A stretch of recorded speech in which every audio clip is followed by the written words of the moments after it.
अस्सलाम वालेकुम व्यूअर्स। आज की वीडियो में मैं आपके साथ चूल्हे की ग्रिल्स को साफ़ करने की बहुत ही इजी सी टिप्स एंड ट्रिक्स शेयर करूंगी कि बहुत आसानी से आप इनको किस तरह से क्लीन कर सकते हैं बिना मेहनत किए।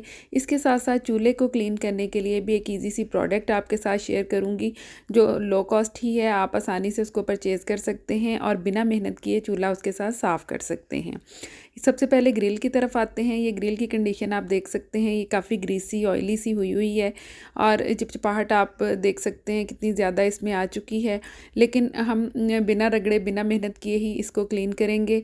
चलिए वीडियो स्टार्ट करते हैं कि किस तरह से ये ग्रिल्स को आप आसानी से क्लीन कर सकते हैं। यहाँ पे एक बड़ा कंटेनर लेना है जिसमें ये सारी ग्रिल्स डूब जाएं। तो यहाँ केटल्स भर भर के मैं इसमें पानी की ऐड कर रही हूँ, उबलता हुआ पानी डाल रही हूँ। आप चाहें तो नॉर्मल टेम्परेचर का पानी भी ले सकते हैं। और यहाँ मैंने कास्टिक सोडा लिया है, ये मेरे पास पैकिंग वाला है। ये ड्रेन को खोलने के काम आता है और मल्टीपर्पज़ भी है, मुख्तलिफ़ चीज़ों को क्लीन करने के लिए, कपड़ों के लिए भी आप इसको यूज़ कर सकते हैं। ये बहुत ही बेस्ट रहता है। अब ये इसी के 2 ढक्कन मैं इसके अंदर डाल रही हूँ। ये तकरीबन 6 चम्मच के करीब है। ये इसमें डाल के तो किसी भी लकड़ी के चम्मच के साथ आपने इसको हिला देना है। ये देखिए, अब ये जितनी भी ग्रिल्स आपके पास हैं, चाहे वो जितनी भी गंदी हैं, जली हुई हैं, उन पे मैल कुचैल जमा हुआ है, आपने इसके अंदर इस तरह से डुबोते जाना है। इतना पानी इसके अंदर डालना है कि ये सारी ग्रिल्स इसमें डूब जाएं।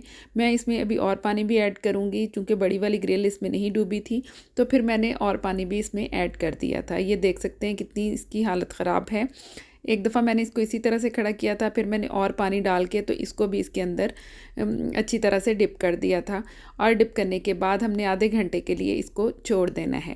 उतनी देर में हम चूल्हा साफ़ कर लेते हैं। पहले तो इसके ऊपर गिरी हुई चीज़ें साफ़ की थी स्पॉन्ज के साथ, और उसके बाद जो क्लीनर मैंने आपको बताया था वो मैं इसके ऊपर स्प्रे करूँगी।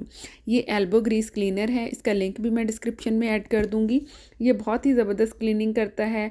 कपड़ों पे जमी ग्रीस, मेटल पे जमी ग्रीस या प्लास्टिक पे लगी हुई हो, ये बहुत ही आसानी से क्लीन कर देता है। कपड़ों पे अक्सर लोगों के जो काम करते हैं बाइक्स वगैरह पे, गाड़ियों पे कई दफ़ा लग जाती है ग्रीस, तो वो भी आप इसके साथ आसानी से क्लीन कर सकते हैं। स्प्रे करें और बाद में वॉश कर लें।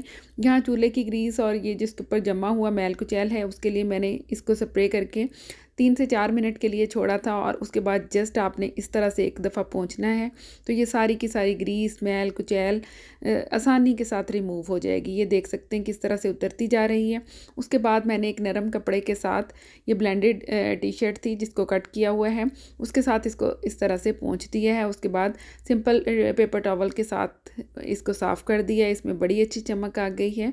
तो अब ये जो ग्रिल्स हमने डिप की हुई थी इनको भी इस तरह, जिस तरह से पोंछते हैं ना, इस तरह से मैंने मेटल की तार के साथ इस तरह से इसको पोंछ दिया था, क्योंकि ये जो भी मैल कुचैल जमा हुआ था, जला हुआ, वो फूल चुका है। अब जस्ट उसको उतारना है, तो ये एक दफ़ा फेरते जाएं और पानी के नीचे करते जाएं, तो ज़रा सा ही पानी डलेगा तो सब कुछ निकलता जाएगा। अब ये भी आप देख सकते हैं काफ़ी चीज़ें जमी हुई हैं लेकिन फूल चुकी हैं। अब जस्ट इसको पानी में इस तरह से तार फेरने के बाद इसके ऊपर पानी चलाना है तो सब कुछ उतर जाएगा और आपकी जो ये ग्रिल्स हैं बिल्कुल नए जैसी होती जाएंगी। ये देखिए, अब मैं इसके ऊपर पानी डालूँगी तो देखिए कितना जो मटेरियल जमा हुआ है वो कितनी आसानी के साथ निकल गया है। इसी तरह से सारी ग्रिल्स को मैंने वॉश कर लिया था। ख़ास तौर पर बड़े वाली जो बहुत ज़्यादा यूज़ होती है उसके ऊपर तो बहुत ही ज़्यादा मैल जमा हुआ था। चाय वगैरह अक्सर गिर जाती है या दूध उबल के गिर जाता है और वो ऊपर जलता रहता है जैसे जैसे चूल्हा जलता है। तो ये सारी चीज़ें इसी तरह से आसानी के साथ उतर गई थी। ये देखिए इसके ऊपर कितनी ज़्यादा ये जो जमी हुई चीज़ें हैं ये फूल चुकी हैं। फूली हुई अब आसानी के साथ उतरती जाएंगी। ये देखें, हल्के हाथों से आपको इसको जस्ट हटाना है, रगड़ने की या मलने की ज़रूरत नहीं है। हटाने के बाद अब आप ये देखें कितनी आसानी के साथ सब कुछ उतर गया है। इसी तरह से इसकी बैक साइड पे भी मैंने पानी चलाया था, तो आप ख़ुद ही पानी को देख के अंदाज़ा लगा सकते हैं कि इसने कितनी ज़बरदस्त क्लीनिंग की है। अब आप स्टोव की ओवरऑल लुक देख सकते हैं कि ये कहाँ से लग रहा है कि ये वही पुराना स्टोव है। ये बिल्कुल नए वाली इसकी लुक आई है। यकीनन आज की वीडियो आपको पसंद आई होगी। लाइक करें।